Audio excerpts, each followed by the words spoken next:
Welcome to the Power Gamer Podcast. I'm your host, Mike Dawson, joined as always by fellow hosts Johnny Paulus and Kim Ponticello. It's weird to hear. Isn't it? Yes. Well, all right. I already got you laughing and fired up over here. Kim, how are you doing this week? I'm great, thank you. Fantastic. I'm always laughing. I hope you're feeling well. We're both on the Tylenol train today. We are on the Tylenol train. Head has been duking it out with a migraine all day, but I'm feeling better. Excellent. And Johnny, welcome in. You have your little toy Millennium Falcon there, I see. I do. It's like I don't even remember what the name of this, but it was like it's like a little metal model. They're little pieces of metal that they're already like etched and stuff, and you just break them out of the metal and bend them to shape, and then you have a little. But I really like this thing. I want to get more of them. It's pretty cool. It's like just made of metal. I knew we were gonna do fun toy things when we were introduced. I would have brought my mandrake across, maybe like something. That's awesome. So Friday I had a gig 0.3 miles away from my house, which was awesome. I was able to tell all my neighbors that I'm playing there. I was able to get way drunker than I ever do at a gig because I, don't have to drive home. I'm just like, all right, loading up the car, and then I'll see y'all in the morning. It was great, and the bar was packed, and they've already booked me to come back. And hey, nice. That's good times. Good times had by all. And I saw The Marvels tonight, which I actually really enjoyed it. I thought it was the best MCU movie since probably Spiderman. I really, really liked it a lot. It was a lot of fun. I really like Brie Larson. Well, it's just it was. I feel like the last handful of Marvel movies you wouldn't describe as fun, and this was just fun. It was just a fun, stupid, silly adventure, romp with these fun. three cool characters. It was just a fun, silly movie. That makes me want to see it. And I liked it a lot. It was good. It was good times. Yeah, I keep watching. Have you guys ever seen The Queen's Gambit on Netflix? Oh, it's fucking awesome. I haven't seen it. So good. It's on my list. Yeah, I just turned it on, going, I like what's her name? Anya Taylor-Joy. I like her. I like her acting. I really liked her in The Witch. I liked her in basically everything I've seen her do. Like, let me check this out. And then it's just like the best TV show. Yeah, it's like and it's also the best role she's ever done. I mean, but I'm so crushed that it's not a true story. I was looking up afterwards because I don't pay attention to competitive chess. I don't know if you guys do. I don't want to poo-poo any of our chess aficionados out there, but it's like, I don't fucking know if this story is true or not. Yeah. And much to my dismay, I'm like, oh, it's not real, but it's super fun. Such a great show, though. Well, very good. I'm glad everyone is here and doing well. I guess let's get into it here. Everyone, welcome. This is episode 138 of your Power Gamer Podcast. As always, we ask for your mild support. By that, I mean, of course, if you're watching us on YouTube, perhaps like the video, leave a comment, or subscribe to the channel. If you're checking us out on Apple Podcasts, as many of you do, or Spotify, consider leaving us a nice review. And the other hosts here, Kim and Johnny, have been all over Twitter, Facebook, some other social media platforms I've never heard of before because I'm just kind of out of the loop on that stuff. But we are going to be moving forward, opening up our show some more to our listeners and our viewers. And we'll be posting a weekly thread where you can submit your comments to the show.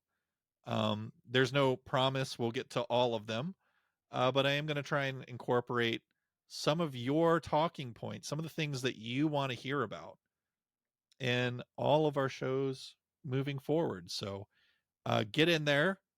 You can even leave a comment on our YouTube page because I'm all over that. So if you type something there that you want addressed on the show, just give me a shout out there, and I'll probably respond to you. And there's a good likelihood that it could get read on the show.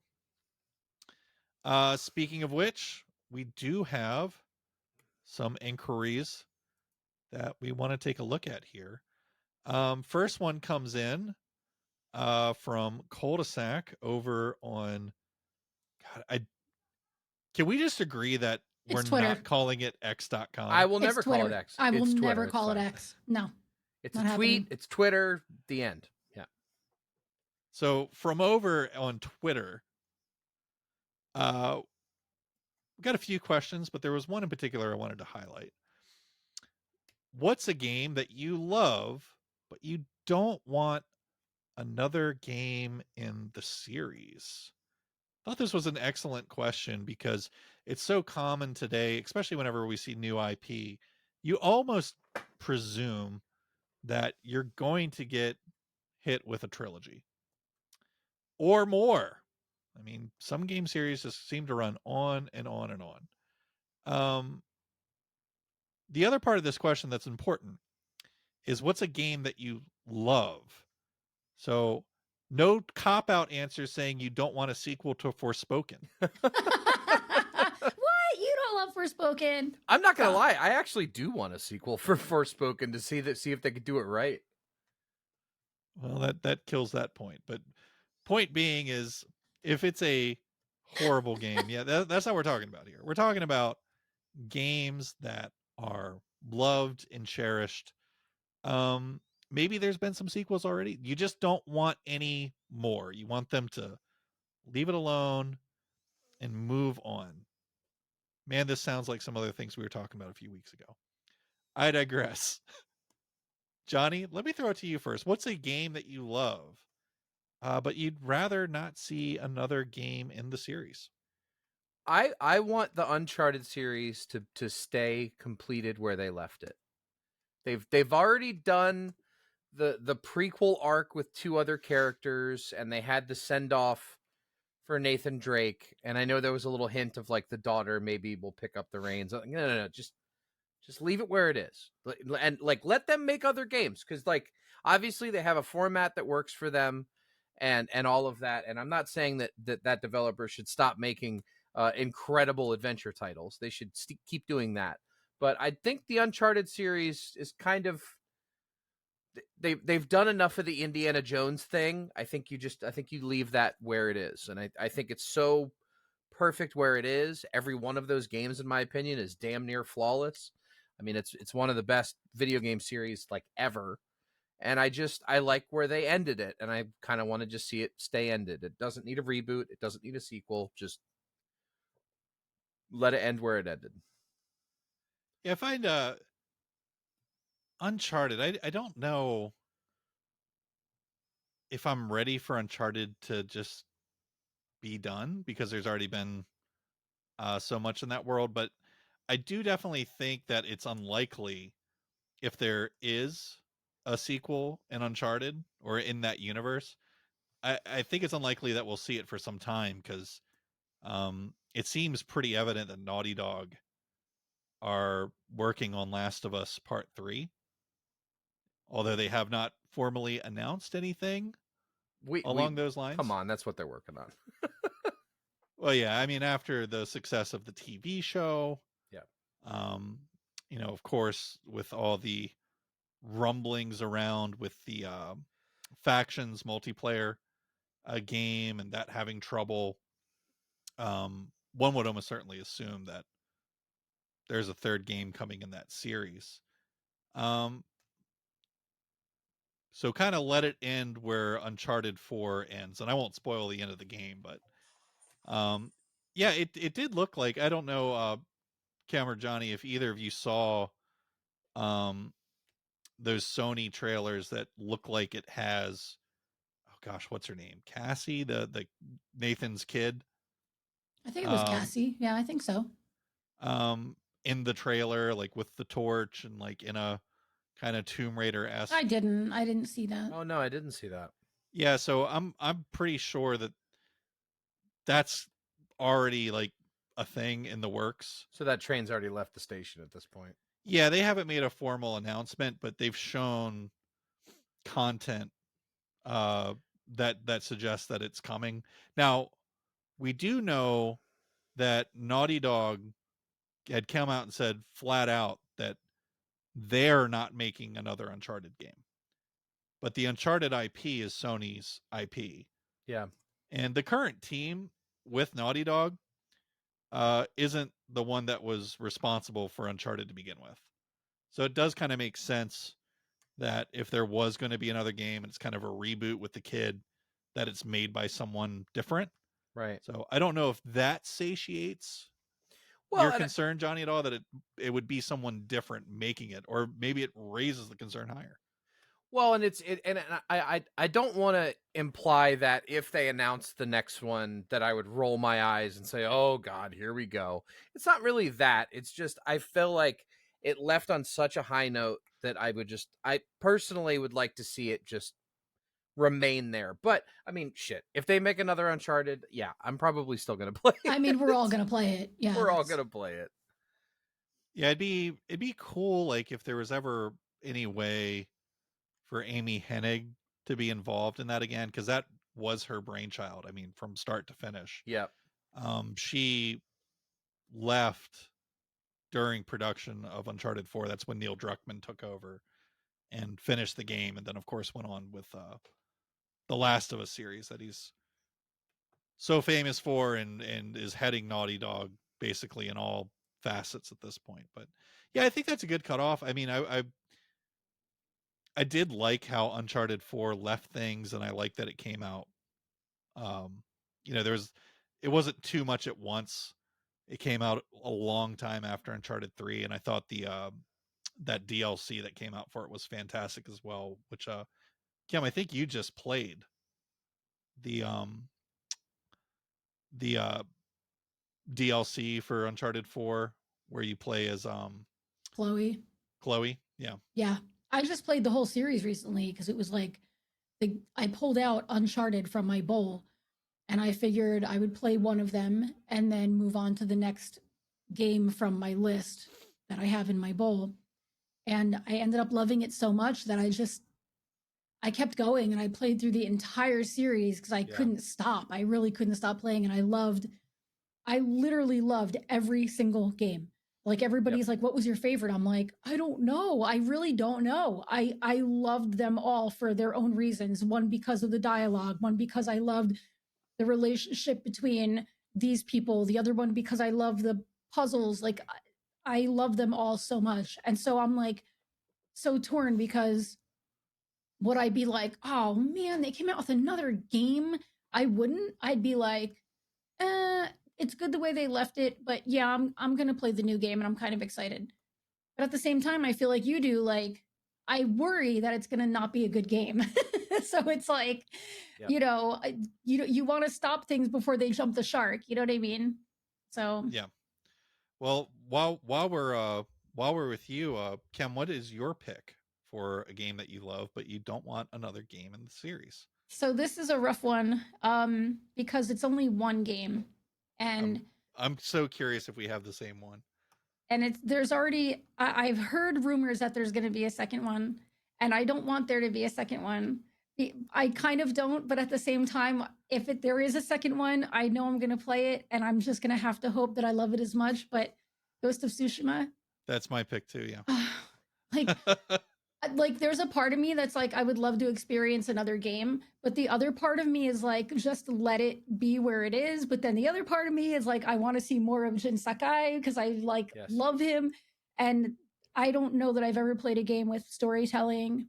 To me, that game was on a scale up to 10, that game is like a 50 for me. That game to me was the perfect game. The combat, the dialogue, the side quests, all of the little side characters, everything was absolutely phenomenal. And so I don't know, like, would I be excited and play a second game? Yeah. But I also don't want there to be a second game because I'm like, it was so perfect, Absolutely. Yeah. And I mean, not to steal your thunder here, but that was my exact pick as well, was Ghost of Tsushima. That's funny. It's so typical for you and I, though. I know. We have like the same exact taste in games. That's why when you told me the Invincible is good, I'm like, no, I don't want to spend money. I need a sponsor. So yeah, my pick is also Ghost of Tsushima. As man, it's tough because it's one of those things where that is a truly all-time great game, and Sucker Punch wasn't thinking that when that game came out, because if you'll both remember, that game came out right on top of Last of Us Part 2, and everyone thought it was going to do bad because it was coming out too close to Last of Us Part 2, and that just wasn't the case at all. The game has more or less held its own against that and has sold over 10 million copies at this point. It's been a huge success. But yes, I do think that there is a sequel in development because there's a lot of money on the table there. And for anyone who played the game, it has such a finite ending that doesn't need to be expanded on. It doesn't need to be expanded on. It doesn't. And that's the thing, like the way it ended, I literally I sat there in stream with like tears like rolling down my face because I was like, Same. this game was a masterpiece. And I was crying for so many reasons. I was crying because I was like, wow, I found the perfect game. And I was crying because just the story. And I was crying because like I don't want it to end, It was that game is a masterpiece. I'd be interested to see what else Sucker Punch can do. That was such a leap forward for that studio, much in the same way like with Guerrilla Games and Horizon, that series. Sucker Punch did the same thing. They just made a massive leap forward with Ghost of Tsushima. So, I mean, then again, but they also made one of my very favorite games. So, but it's not on the same level. But they made the Infamous series, and I love Infamous Second Son. I have like this undying love for. I played it recently, like I don't know, this past year I played it because I just have this bizarre love for it. I don't know. I liked like those kind of games just haven't been coming out as much, but like Infamous and Prototype, which is like the redheaded stepchild version of Infamous. I still liked it. I still like that game. I for the record disagree with both of you. I would happily take a Ghost of Tsushima sequel. Well, it's a good thing we didn't ask you then, Johnny. It's fair. No, I mean, I fully agree with what both of you are saying. The way that it ended was so perfect, and it is you do worry that the next thing is going to somehow pale in comparison. But no, give me a sequel. I would need a 10-second explanation to jump back in. I'm like, all right, what's going on? What island don't get attacked? me wrong. Like Let's literally, go, Jinsakai. if they came out tomorrow and said Ghost of Tsushima 2, I'd be like pre-order. I'm not going to sit here and say like I'm not going to sit here and say that I'd be like, oh no, they did it. I'd be like, well, there goes my money, because it's how can you not, how can you not?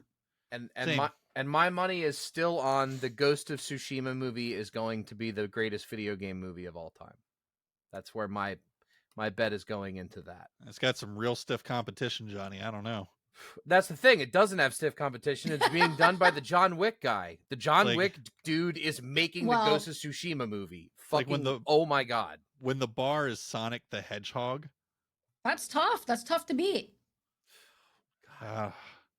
Just make a Dead Space movie that follows Super Mario Brothers to like a T. Yeah, the Mario Brothers movie was okay. That's all right. I never saw it. I enjoyed it. You should watch it. It's fun. Hey, it's me, Chris Pratt. I'm Super Mario. It was hard for me to think of Chris Pratt playing this little Italian guy. But Rogan as Donkey Kong was pretty great. All right. That wraps up the games that we don't want another game in the series on. I was thinking when I typed that out, I was like, I bet me and Mickey are both going to pick Ghost.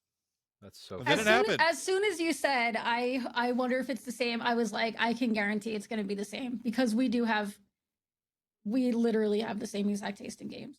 We all picked Sony exclusives, by the way. We did. Observation. Next up, we had another question come in over on Twitter, not X, Twitter. And here's the question. I kind of trimmed the question down some, so we're only going to answer half the question, and that's what is your personal game of the year? We're not really ready to have the full game of the year discussion, I think, at this point, although I think we have a fairly clear picture. We all know what we all know. We know. Yeah, it's there's a Zelda game out this year, and there's Baldur's Gate 3, and it seems pretty unanimous that whatever award show you watch, one of those two games is going to win. And it's been an absolutely insane year for games. Yeah. I mean, there's been a lot of great things that came out this year. I just want to address the side of the question of what's your personal game of the year? And that's kind of, excluding Zelda and Baldur's Gate, although I don't think for any of us personally, either of those games is like the one that we would pick, because that's just kind of boring anyway. So yeah, I want to kind of dive in and see with each person, with all the games we played this year, what your personal game of the year is going to be. So Kim, let's get started with you. What's your personal game of the year so far in 2023?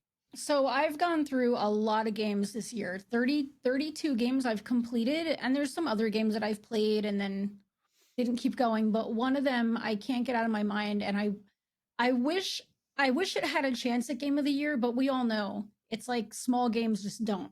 So it's a game called Bramble the Mountain King. It is on Game Pass. It's made by Dim Frost Studio, and it's published by Merge Games. Full disclosure, I am a Merge Games creator. However, I played this game before I became a creator for them. So it's this beautiful little game, and it's based on Scandinavian folklore. So it's very Nordic. It has a very Nordic feel to it. And you're basically this little boy who he sees his sister wake up in the middle of the night, and she climbs out the window, and he climbs out with her, and then she goes missing. And so he goes on this hunt for her to try and find his sister, because they have this like great love for each other. And in his adventure to find her, he comes across some of the coolest creatures. I mean, like this beautiful like siren that crawls up out of the swamp and just crawls after him. And the game itself just has these like, it's a beautiful like haunting atmosphere, and the music is wonderful, and the combat is great, and it's very like I guess like in terms of style, it's like picture a third person Little Nightmare. It's like that kind of like dark and creepy atmosphere, but throw in like Nordic Scandinavian feel. And it was honestly, it was to me one of the best games I've ever played. It wasn't very long. I don't remember how long it takes to beat, but not a very long game. I cannot recommend it enough if you're into that style. It is, I wish it had a chance for game of the year, because it's honestly breathtaking. I feel like not enough people know about it. I feel like not enough people have played it.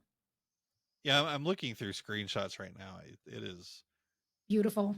I really like the monsters character design. Yes. It is wild looking. Yeah, it's wild. Like there were like every single scene, we were all like, all of us, me, my whole chat, we were like, whoa, like we were blown away at the whole thing. It was so amazing, and the story was absolutely fantastic. Yeah, what's the what I guess style of game is it? Would that make sense to ask? It's a third person.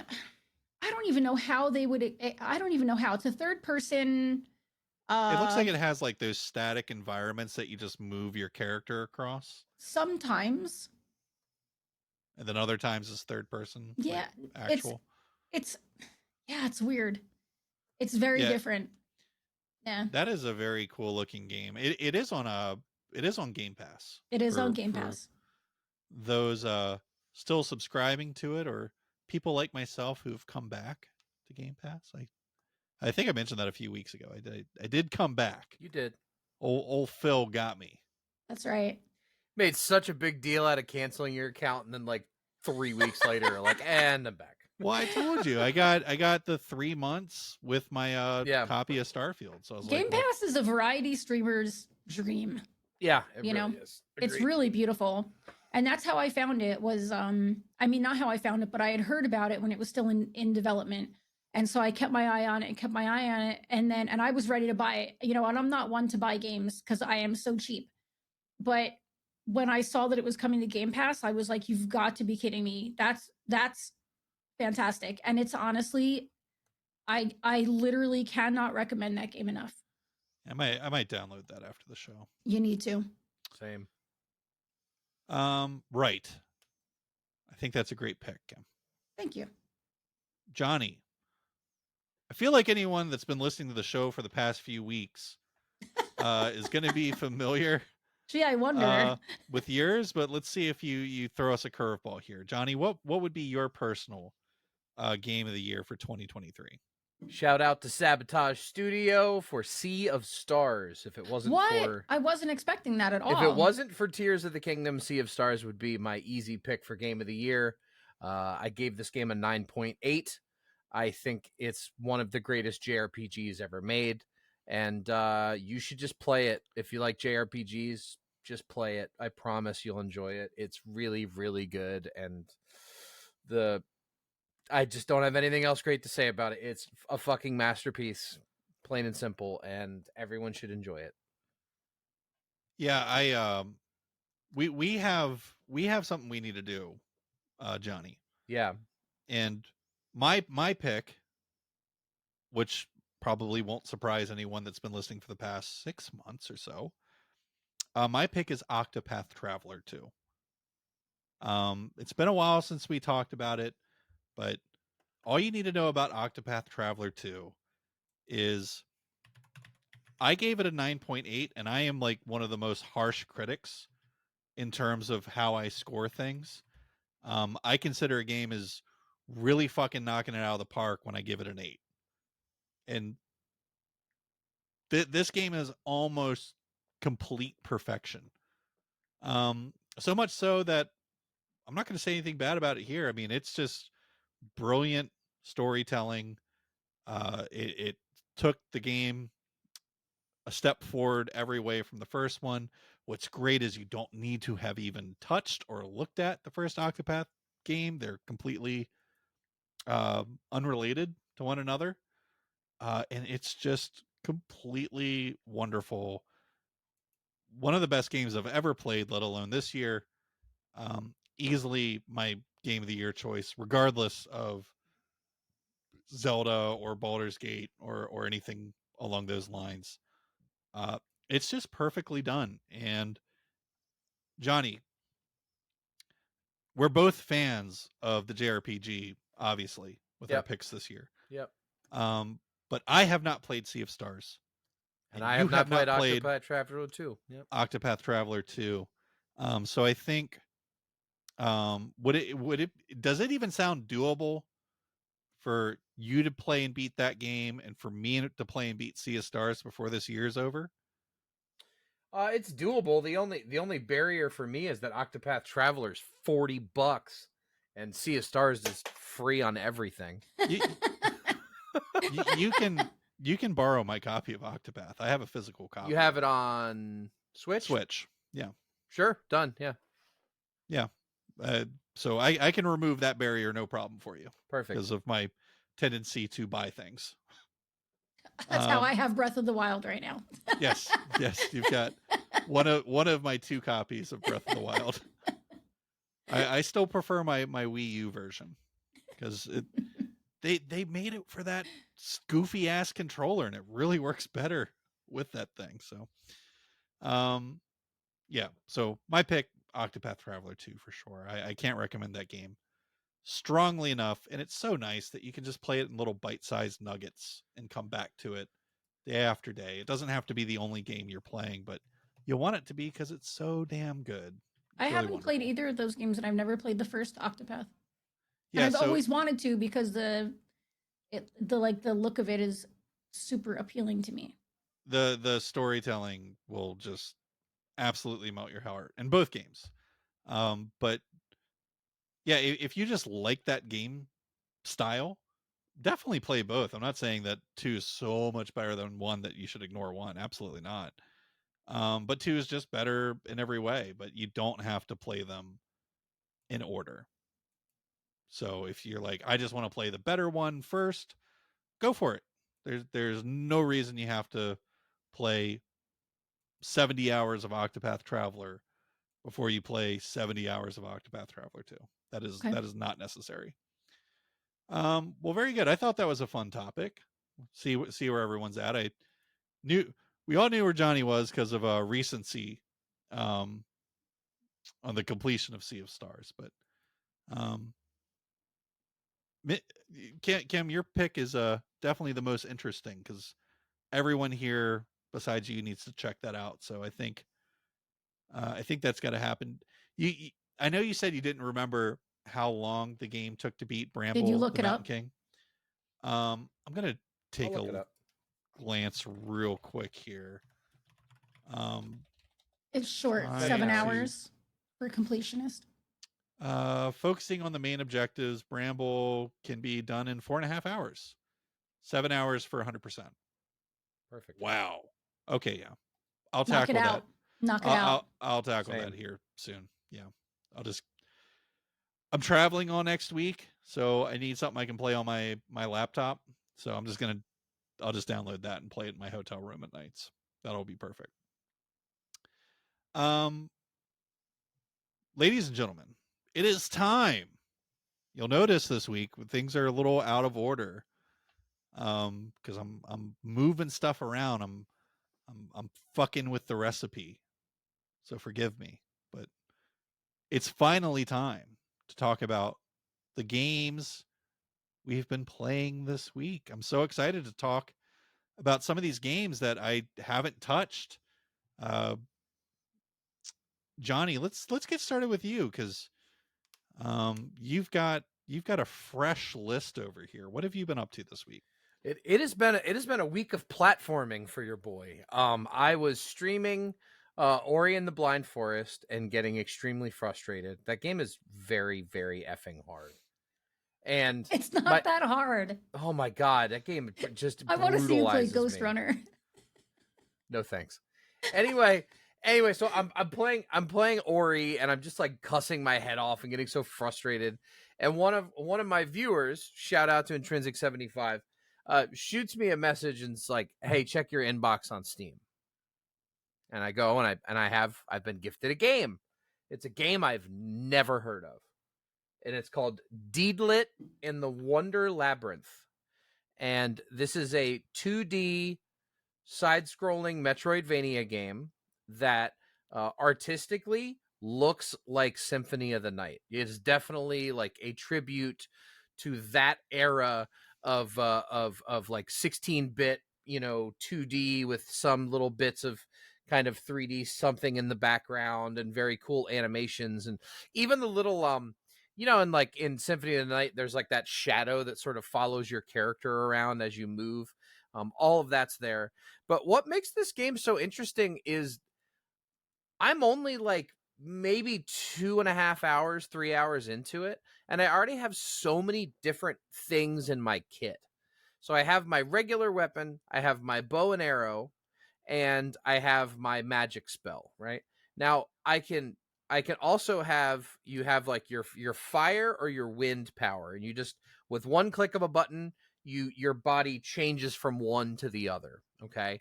And what this game does is there are fire attacks that that enemies can throw at you, and if you change to fire, you do not take damage from those fire attacks. If they do wind attacks and you switch to wind, you do not take damage from wind attacks. But what's cool is you'll do these boss fights where there's like a wave of fire followed by a wave of wind. So not only are you like switching between them, but you're also like making sure you're the right color to do the right damage. It's really, really fucking cool. I'm enjoying it a lot.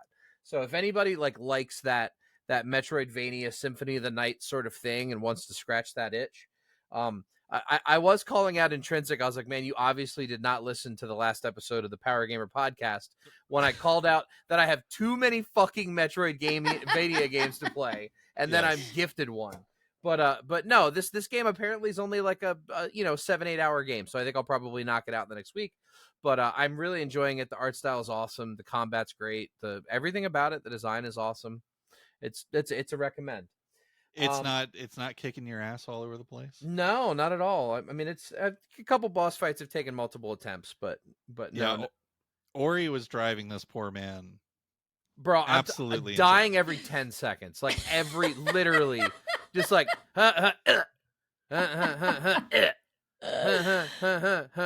all right, and back. I mean, just over and fucking over again. No, I'm this close to uninstalling that game and never touching it again. Oh my I really am.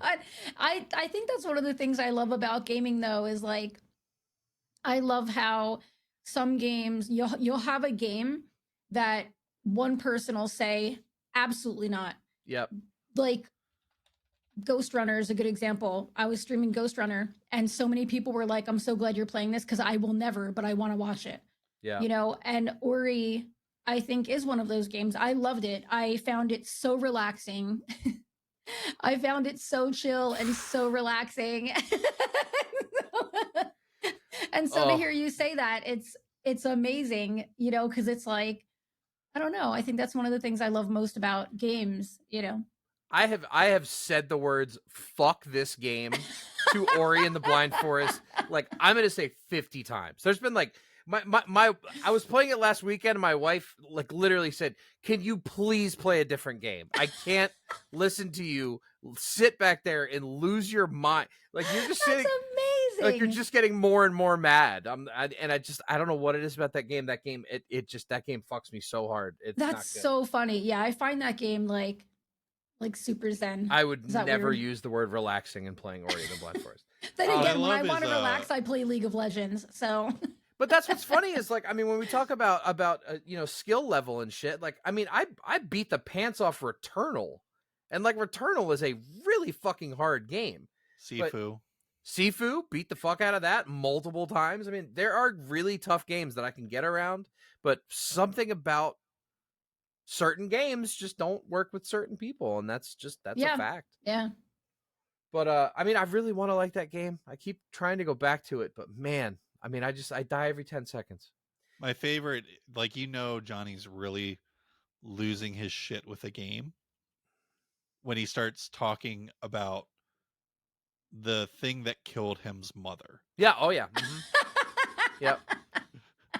Yeah. It'll be like a bird or something, and it'll be like, I'm gonna take his mom out on a lovely date. That's what I'm gonna do. I lost my shit on Shadow of Colossus this week. So I missed that. I was so tied up with work during the day. Yeah. I got a little bit angry. I actually put a short out there of me screaming at the horse because I needed the horse, and the horse was literally standing there. Oh, okay. So yeah, so I got my new Metroidvania game, and I fired up Super Mario Brothers Wonder. Little fun fact about your boy. I have beaten the pants off of every major Super Mario release ever. So Mario 1, 2, 3, Mario 64, Galaxy 1 and 2, Sunshine, Odyssey, beat the pants out of every last one of them. I am a Mario fanatic. I play them all. Super Mario Brothers Wonder, no surprise, is fucking incredible. Nintendo don't play. They know what they're doing. When they make a Zelda game, it's going to be a banger. When they make a Mario game, it's going to be a banger. And when they make a Metroid game, it's going to be a banger. This one is very cool. It is, it feels a lot like Super Mario Brothers 3D World, except there is no 3D aspect to the game at all. But the way that the map is sort of like, it kind of has that Super Mario World vibe where there's the different places that you can go. And then once you go there, there's a couple little things you can do, and then you go to the next one. But the entire aspect of the gameplay is 2D. But one of the things that's interesting is that in each one of these levels, there's this wonder flower that you can get. And as soon as you get that wonder flower, whatever volume the level was on gets turned to 11 and it goes fucking crazy. I think it was the second or third level. I picked up the Wonder Flower, and all of the piranha plants coming out of the pipes were now coming up in the background and in the foreground, and they were all singing a song to me as I'm dodging through the level and trying to avoid getting killed. The art style is through the roof. It is really truly an inspired game.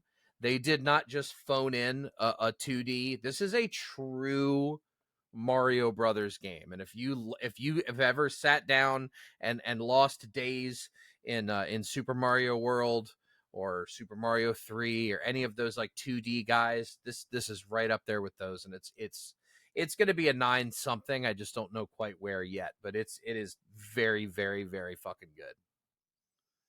Yeah, how's the new elephant? That's all I care about.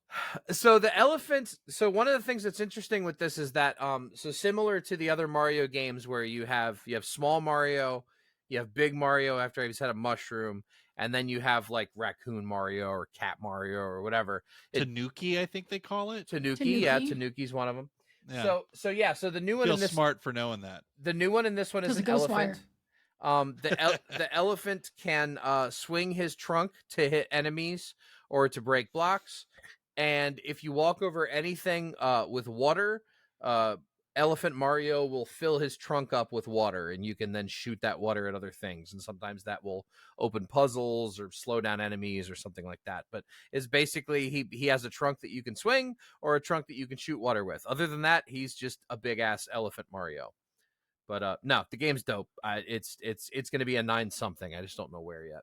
And what's going on with the character selection in that game? Like, you've had a chance to kind of look at it and mull it over. Like, I know some of the characters like can't take damage or something. Correct. So there's I think it's like a dozen playable characters. At any point in time when you're out of a level, you can go, all right, I want to play as Luigi. I want to play as Peach. I want to play as Toad. There are multiple Toads. You have Peach, and you have I always forget the name of the redhead in the Mario games. There's Peach and then Daisy. Peach and Daisy. And then but then all the way at the end of that character selection, there are 4 Yoshis. And then there's another character called Nabbit, who I'm not familiar with. I don't know why I don't recognize that character. But the 4 Yoshis and the Nabbit cannot take damage. So the concept with those is that this is a game, if you wanted to sit and play Mario with your 5-year-old nephew, who is going to be a pain in the butt, and you're going to have to drag him behind you, and would be dying every 12 seconds otherwise, can pick up the controller and have fun and play along with you. He cannot take damage. He cannot die. He is just there to jump around and have fun. And I think that's really fucking cool. And that's really cool. And the fact that there's 4 of them, you could hand this game to a stack of 10-year-olds, and they'd be able to get through the whole thing. And it's really, really cool. Nabbit is I think of like the main Mario games, I think he was only in Mario Brothers U, the one that came out on Wii U. That would be why I don't recognize him. Yeah, I think he was also in one of the golf games, but he's not a very common character. That's why I know the name, because I loved Super Mario Golf. Got it. Yeah. Yeah. I still play the new one that came out for Switch. I still play that. The game's a lot of fun. It's great. Well, very good. Looking forward to the completion of that Mario game, because I definitely intend to get that myself here soon. I think I need to pick it up just so Amy can play it while I'm off, farting around doing whatever. And also I'm emulating it on PC, and it's running like a dream. 60 frames a second, looks beautiful, runs really, really well. Kim, over to you. Yes. What have you been up to this week? Okay, I need everybody to keep an open mind. Okay. All right, so first of all, full disclosure, because I have to say this. I received Redfall from Bethesda. Okay. Now, before everybody makes faces at Redfall, it was interesting because I had started Redfall with my buddy Revealing Too Much. We were doing a co-stream. It's when the game first came out. Bethesda gave us the game, and it was rough. Even with my beast of a machine, my 4070, I was getting frame drops down to sometimes 9. So we thought it Arcane went like radio silent, and then all of a sudden it was like, hey guys, we have a massive update. And when I tell you this game has been running at 144 FPS, I'm not even kidding you. And one of the other problems with it was the NPCs were very unresponsive. And so the NPCs have gotten more responsive. The gameplay has gotten better. The optimization is so much more improved. And so we went into it. My partner and I went into it, and I streamed it last week. Or this actually on Sunday, we streamed it. And it was so much fun. And it ran beautifully. And I feel like if you bought the game, if you have the game, or if you tried it and it was horrible, you need to give it another go, because I can't even tell you how much they improved it. So I'm super excited to like continue on and finally get through the game, because I love the characters and I love the environment. I love the art style. And so now that the game is running well and we can actually play it well, I'm very, very excited for it. Yeah, I am one of the very few people on this earth that actually beat Redfall. It's something like still only, it's like less than 2% of players have actually completed it. I'm one of them. I am curious, but I don't know if I'm so curious to re-download it on my Series X to see what's up over there. Because I remember when I played it, which was well before this most recent update, that it was like the same thing like what we're seeing with Starfield, where the gap between the version that came out on consoles and the version that came on PC are like worlds apart. And I'm a console stan, as everybody knows, but I couldn't play it on the console. It was just so it was too rough. So I switched over to PC, and yeah, frame rate was decent on PC back then. It definitely wasn't over, I wasn't in the 144 range. Now, granted, I'm running a 3080, so I don't have quite as much juice there as Kim does. But yeah, one of the main problems I had even with on PC was like you could almost set a clock that once an hour the game would hard crash out, and just you'd have to do the dance of, all right, let's get our lobby back together. All right, let's get back in. Let's see where it left us, because it may not have saved. Yeah. Exactly. Yep. So it sounds like that, at least for you, has not been happening, which is wonderful. No, it's been great. And even so, my partner has an AMD graphics card, which is like the equivalent of a 3070, I think. And he was running 85 frames and had no dips really, and was running really well, and everything was great. Yeah. So I'm super happy, because it was like, honestly, it was one of my most anticipated games. It was my partner's the most anticipated games, because we're both Arcane stans. Like, we both love Arcane so much. And I have a freaking lithograph of Layla, and the voice actor for Layla signed it, and my partner has a lithograph of like the whole dev team. So like, we were super excited about it. And so when it came out, when I tell you, he was so upset and so hurt, because he really was looking so forward to it. And so for us to be able to finally play it and enjoy it the way it's supposed to be enjoyed, it's really awesome. So I don't know about console. I really don't. I would personally love for you to re-download it and let me know. Oh, but God. For anybody who has it on PC, and if you've given up on it, if you've given up on it, if you have it on PC, or is it on, I don't think it's on Game Pass, right? I don't know. Is it? It's still on Game Pass, yeah. Okay, so anybody who like gave it a shot and they were like, and they gave up on it, just Give it a shot again. It's honestly, I am so happy that they didn't give up on it and they pushed through. And yeah, game is great. Yeah, I remember when I reviewed it, I said that I still enjoyed my time with the game. However, Johnny, do you remember the score I gave it? It wasn't good. 4.5. Oof. And I said that they should be ashamed of themselves. I remember that. For how they released it. Like, we should have the Game of Thrones lady with the shame bell. Shame. But it sounds like that. It sounds like, yeah, to their credit, it's one of those things where they've been very public about coming out and saying, this isn't going to be it. We're going to keep working on this game. So yeah, glad to hear the positivity. Yes. All right. What else do you got? Okay, so the other game that I played and completed, I'm a big League of Legends fan. No, I'm not toxic.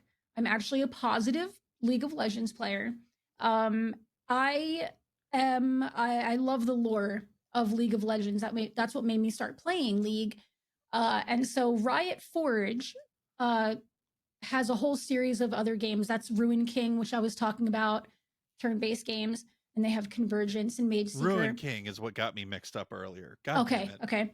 So love that game. It's so good. Yes, It's best turn-based game. So their latest one is Song of Nunu. And it's the story of Nunu and Willem. And Nunu is a little boy who's he belongs to the Notai tribe. And basically their caravans got raided and his mother went missing.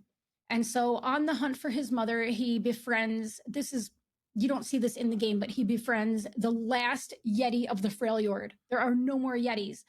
And so the story brings you through their journey looking for Nunu's mother and their friendship and the story of why he's the last Yeti and the story of why Nunu wants to find his mother and then the story of how they're both intertwined.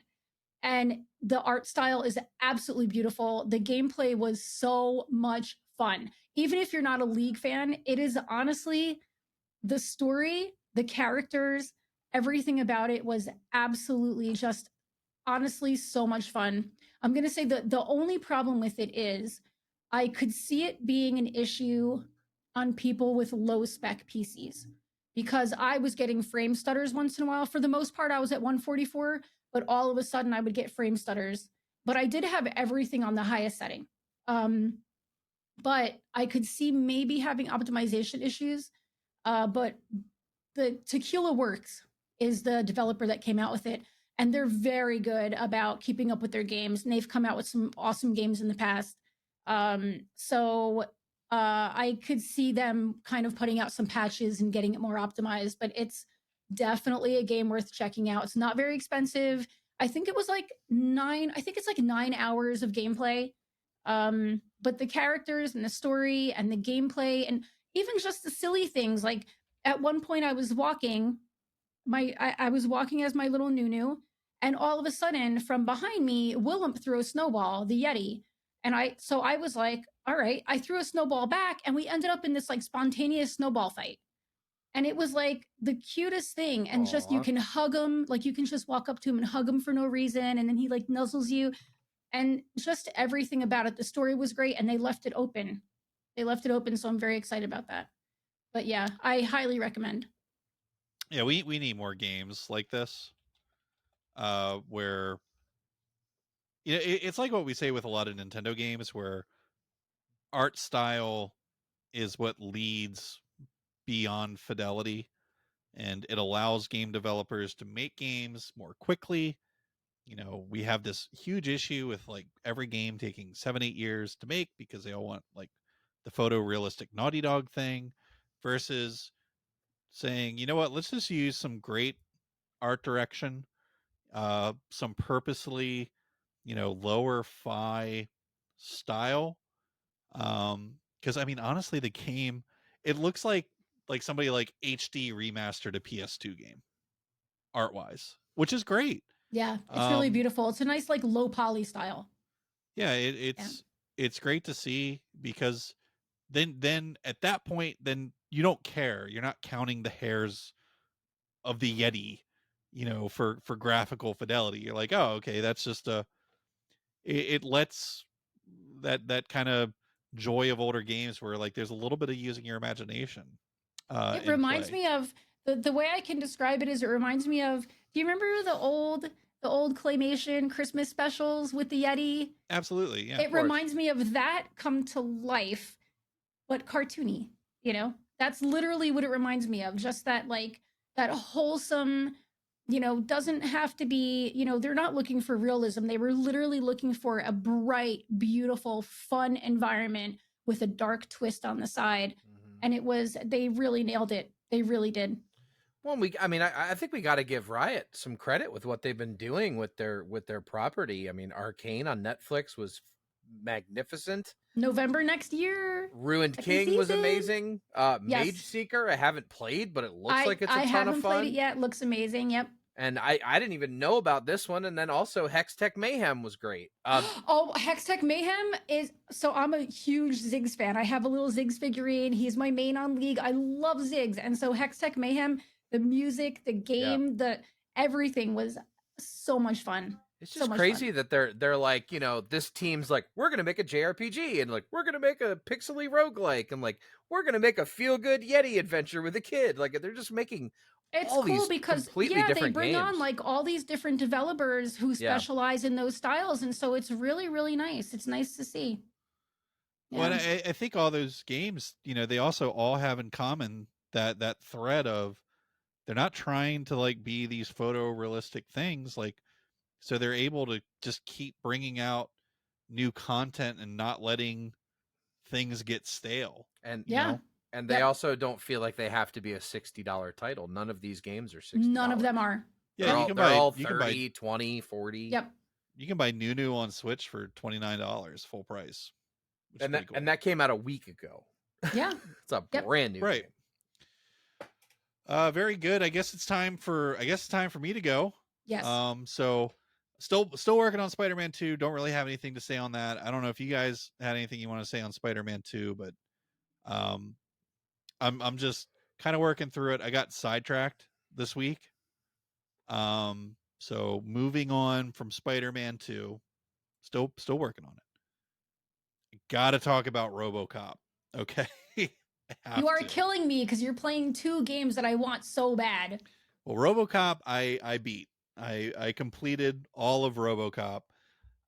So here comes the full thing. So oh, he's taking off his glasses. Look out. Number one, Robocop has no business being as good as it is. You're killing me. Zero. It's really fantastic. And I mean, it is the hallmark of what a AA game should be. The list of things that it gets right is absolutely astounding. So hopefully everyone here's seen at least one, if not all, of the old Robocop movies. If you've seen them and you start playing this game, you will be absolutely floored at how dead on the money they are with the source material on this game. It's perfectly done. I mean, almost, to the point of flexing the intentional nature of it with copying scenes from the movies into the game. Man, they really just treated RoboCop with a level of respect that I don't even know if like RoboCop is the franchise that deserves the level of respect it was shown. Yeah. Does that make sense? Like, yes. Like, yes. We see like fucking Lord of the Rings games that come out that, you're just like, what the fuck? This is Lord of the Rings. Especially like some of those older games. It's like, show some fucking respect to the source material, right? Yeah. And then here comes RoboCop just being treated like a golden god and just, you know, some of the best respect I've ever seen shown to source material in a video game ever. Wow. I mean, down to the point where like the architecture of the buildings is the same. That's so cool. Man, I don't know if this is a spoiler, like, because RoboCop's kind of an old fucking movie. I think you're okay to spoil it. Okay, so and I mean, this is something that happens like at the beginning of the first RoboCop movie, because obviously they didn't just build a RoboCop. So Alex Murphy in RoboCop gets blown to bits in like one of the most graphic scenes of violence from any movie ever, but I mean, especially at the time, was just Literally, it made you go. mind bending. Dude, he gets shot like 5,000 times and somehow survives. When like I remember being he doesn't survive, Johnny. He gets shot in the head with the last bullet. Like they make it very clear that they kill Alex Murphy, but they tortured him first by like blowing off all of his limbs and shit. It's wild. So that scene traumatized any child that snuck and saw it. Everyone here agree? Like, you can. My parents took me to see that movie, and I came out and was like, to a certain extent. What year did that come out in? What year did the movie come out in? 87, 86? Yeah, so by then I had seen like things I probably should not have seen. So it didn't really, I mean, Scanners was one of my favorite movies, so. With that scene in RoboCop, though, like in your mind's eye, you can see the room that took place in, probably even still. The staircase that the guy comes out on, the concrete floor, Murphy laying on the ground. I'll be goddamned if I'm not playing through a level of this game and you walk into the room. I need this game. You are killing me. And you see the chalk outline of Alex Murphy, and they don't say shit. They it's just there for the people to know. yeah. And that's what level we're at with this. That's so cool. Let's get into the important things. The game mechanics, you will be ajarred at first that you walk like this. Cha-chink, cha-chink, cha-chink, cha-chink. But I mean, that's RoboCop, right? He's not doing the Keanu Reeves and the Matrix shit. No. He's a walking, lumbering thing. So mechanically, that's how you move, which might put some people off. The Auto 9 is the fucking Auto 9. It's the burst round pistol that you have at all times. It has infinite ammo. Lots of other guns that you can pick up. Shotguns, machine guns, rocket launchers, grenade launchers, a sledgehammer. That's really fun. So it does like all the old school first person shooter things. But it does it in the context of you are really RoboCop. What else is cool with the game is that you're not just running around in a shooting gallery. There is like legit detective work where you're using his scanners. There's a lot of exploration in the game. That's probably going to be surprising for people to hear. That you'll find tips and clues all throughout the world and different quests that are completely optional that you might miss. I mean, just this game has no business being this good. It's a fucking RoboCop game. The story is well done. The voice acting's actually surprisingly okay. Let's get into the bad. Game crashes like an absolute motherfucker. Constantly. At horrible times. Thankfully, the game also does checkpoint really frequently. But it's going to crash on you. I promise you. You're going to be playing the game, and it's going to black screen into fucking oblivion. And sometimes you're just going to start the game right back up and be like, all right, Other times that's going to happen. You're going to be like, I'm fucking done for the day. I'm out. Yep. Which can be good or bad, depending on what time in the morning it is that you're still sitting up playing it, because it's fucking awesome. It has technical issues. It's not a perfect game, but for what it is, which is a low budget AA game, this is what we want. We need, if I got 30 games a year that came out that were this, and I knew that all of those developers were going to have their next game done and out in 2 years, just give me this. This is so much fun. It took like 12 hours to beat. I had a blast the entire time when the game wasn't fucking crashing. It's just really solid, if that You makes played it on sense. console? I played it on PC. Okay. Because this is useful information just for listeners, viewers alike. It's a little expensive on console for what it is. We were talking about Song of Nunu being $29. Yeah, they want $60 for this on console, which, yeah, I just saw both Kim and Johnny wince at that. It's a lot, yeah, Nah. for RoboCop. That's a lot for RoboCop. But I went on to Instant Gaming, which, by the way, Instant Gaming, we talk about you enough. Holla at your boy. I'm an affiliate with Instant Gaming. We'd love to work something out for, Yeah, we for would. some advertising We over would. here. We love Instant Gaming here. I grabbed it for $30 off Instant Gaming. I'm like, that is the perfect price for this game.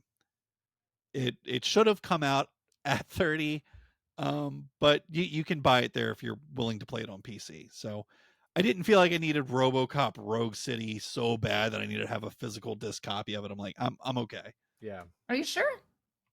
I'm okay. And I'm really glad I played it on PC. So RoboCop Rogue City is an 8.0, Wow. which is about as good as a game like that could do, to be honest. Good. So really solid, really enjoyed it. Strongly recommend RoboCop Rogue City. Before I move on from RoboCop, any final points on that before I get into something rather super exciting that I can't wait to talk about? No, I would like to formally ask Instant Gaming to start giving me these games so I can play them as well and give them reviews. Thanks. Same. Let's talk about the Invincible. The game I got denied for. So I've been intrigued by the Invincible since learning about it, which I think was last week on this show. Thanks to Kim. Yep. I pulled it up and I went, oh man, I love the cover art. Good cover art means a lot to me. And I know that's a dumb thing to say, but like, It's such a consumer thing, but I'm the same way. if you've got cover art that looks like it came from bomb.com, I'm in. This game has great cover art, but we're not here to talk about that. So I started watching videos. I started watching some streams and just trying to get an idea for like what this game even was. And everything I saw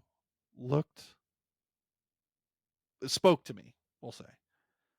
But then I'm cruising over, on IGN, checking out the news and stuff, and they're like, the Invincible game review. I go, oh boy, here we go. So I click on it and look, and the reviewer just absolutely fucking slogs this thing. I mean, I like to review games, and numbers do have meaning to me. I know like there's this huge wave of people that are like, oh, you shouldn't use numeric rubrics in gaming, but I disagree. I think numbers have meaning when they're treated with respect. And they gave this game a 5 out of 10. Wow. And 5 out of 10 to me means it's got something wrong under the hood. You know what I mean? 5 out of 10 means it's going to be a buggy fucking mess, right? As it should. I mean, Redfall, when it came out, would they give that, like a 4? It was a buggy fucking mess. Yeah. And I mean, honest to God, it's fun to play, but it doesn't have any coherency in its story at all. Game is a bit of a mess, so I'm like, okay, that makes sense. It really depends on who reviews it over there, but they're purely emotional reviews. It'd be like if I worked at IGN. Kim, you're the editor. You walk into my office and you say, Mike, I need you to review a game. And I go, okay. Johnny's listening from the next cubicle over. Kim goes, Mike, I want you to play Divinity Original Sin 2. You hear Johnny from across the room just go, no! Yeah. Because he knows I'm not going to enjoy. It's not going to do as well because it's just going to be an emotional review, right? They must suffer from that because I played about 3 hours of the Invincible at this point, and the game's running great. It's running really fine, just perfectly fine. Not having any kind of technical issues with it. What I can say is it's not going to be for everyone. People that sit down, they're like, I fucking love Call of Duty. I fucking love Apex. Yeah, you're going to hate this game. Is that how they sound? That's how they all sound. That is how they all sound. all of their name. He forgot a couple N words to throw in there, but otherwise it was pretty on the money. Yeah, all of their name is like Troy or Baker. Troy. Troy Baker, really? Not Troy Baker. That's not a Freudian slip. Troy Baker. Are you sure about that? I've never met anybody named Baker. I'm just saying. Neither have I. There's a quarterback in the NFL. His name's Baker. Does he play Call of Duty? I don't know. Probably. I'm not. I don't know anything about Baker Mayfield other than he's been cut from a few teams and he's having a good season this year. I digress. This game is for people who like games like Firewatch, Gone Home, Journey, games like that. And I gotta say, if the person who reviewed this game was the same person that reviewed Firewatch, it should have the same score, or it should have a slightly, Kim, hold on to your pants, better score than Firewatch. No. Yeah, it's really no. Really Not buying it. I want the game. I just want the game. It's really correct. Okay. Okay. Of all the games that I've played this year, with only a 3-hour sample size to go off of, I'm going to say that this game probably is in the conversation for some of the best voice acting I have heard. Okay. What's also cool with this game is, and you don't really get this from like watching trailers and stuff when you are checking out the Invincible, but you're not alone in this game. You're a scientist on a planet. I'm not going to divulge any spoilers here about how you got there, or really what you're doing, but you're a scientist on a planet, a biologist, a very well-spoken biologist that really actually seems to understand science. Like whoever did the script for this game has got to be pretty smart and actually know a thing or two, because wow. But you're part of a bigger science team, and so it's kind of like got this Star Trek vibe where you're out exploring planets, and that's kind of what you're doing. Something's gone wrong at this planet, though. But you're in constant communication with the leader of your science team, who's in orbit on a ship above you. And he's able to send down like landing craft. He has probes on the planet that he can control. He has robots that are there to help you. And man, is it cool. And you have all these different tools to find different people on the planet, to look through the ground and see what kind of structures are underneath you. You have this really dope grappling rope. I mean, the game's pretty cool. I'm liking it a lot. Okay. Visually, it is an absolute stunner. It looks great. I'm just not. I've had this like feeling of dread the whole time I'm playing it because of this review I read. going into it. I'm like, when's the shoe gonna drop? You know, Right. when When does is get? this going to start sucking? Because I'm far enough in now and have like hit enough of the aha moments where I'm like, I don't know that it can happen at this point. So I am really enjoying this game. Um, anyone trying to find the deal on the game so they can go play it, cdkeys.com actually had the best deal on this game, just $21 there, which is much less than even Instant Gaming. So Instant Gaming, if you sponsored us, I might not have shared that information, but you don't. So Did you read the review on the Invincible? I did. Yes. Did you see that they did an update on it? They didn't update to state. I did not. They did an update to state that the reviewer's graphic card caused textures to display incorrectly during his initial playthrough. So after checking the console version, we've revised the text to remove complaints about lack of detail. IGN apologizes for the error. But no adjustment to the score? Guess not. No, it's still a 5. That's crazy. Yeah, I'm on it right now. Anyway, the Invincible has really gotten a bad shake here, and I've got to say, like, if you're into space games and want something a little different, so maybe you like Starfield, maybe you like No Man's Sky, Mass Effect, whatever, but you want a game that's definitely has like this tension to it, but is not a game where you're constantly shooting the same NPCs in the face over and over like Starfield. Man, this one's really good, and I mean at $20, it should be a no-brainer.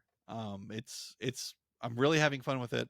I'll have it finished by the time we come back last week, so I'll say more on it then. Cool. That's all I want to say on it for now. If you guys have any questions, I would totally understand, but I'll loop back around to this game next week otherwise. Cool. So yeah, that wraps up the games we've been playing this week. And Johnny, Kim, I mean, that kind of also wraps up this week's episode. It does. It does. Let's go around the table here on our way out. Johnny, starting with you, any final thoughts before we break for the week? Nope. Johnny's all good. Nothing to add. All good. Kim, any final thoughts as we head out from episode 138? No, it was good. I like the switch up, and I love the idea of taking questions from listeners. I think that's fantastic. Yeah, please comment, tweet us, yes, email us, whatever. Give us your questions. Yes, please. Keep us loaded with questions, please. Yes, I will try and incorporate in as many as I can. Yeah, I think that does it for us for this week. So we will, of course, be back again next week with another great episode of the show for you to enjoy. Until that time, I'm Mike Dawson. I'm Johnny Paulus. I am Kim Ponticello. Tune in next time. Take care. Bye, everybody. Get you on the flip-flop.